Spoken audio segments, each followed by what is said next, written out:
Assalamualaikum warahmatullahi wabarakatuh. Nama saya Siti Aisyah binti Adnan, bernama matrik C21A2426.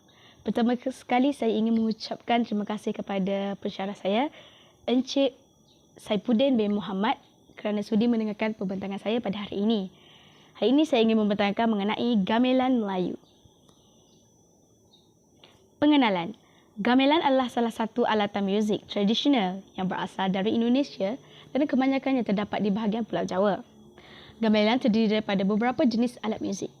Gamelan Melayu terdiri daripada 7 alat muzik. Gamelan Melayu berasal dari Kesultanan Riau, Lingga, Pahang dan Terengganu. Pada tahun 1982 hingga 1914, gamelan mula dimainkan di majlis Raja-Raja Pahang. Pada tahun 1940 hingga 1942, di Terengganu, gamelan mula dimainkan pada zaman pemerintahan Sultan Sulaiman.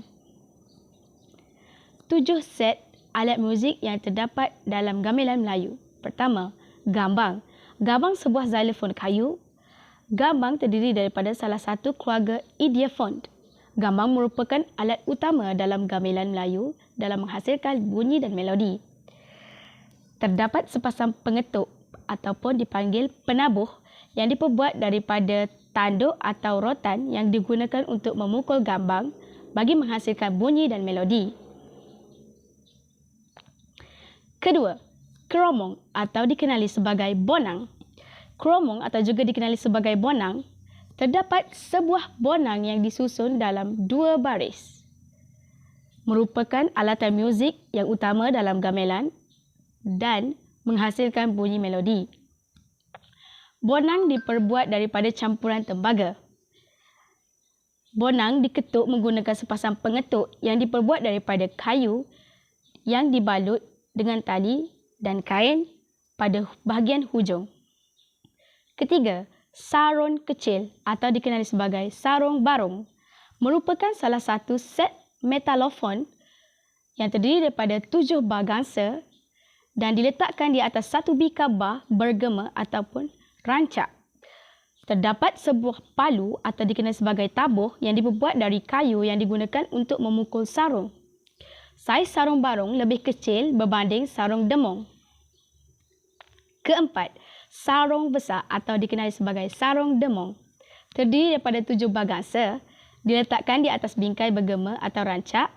Terdapat sebuah palu tabuh yang diperbuat dari kayu yang digunakan untuk memukul bagi menghasilkan bunyi atau melodi. Saiz barung demong lebih berat berbanding sarung barung. Yang kelima, gong kecil dan gong besar.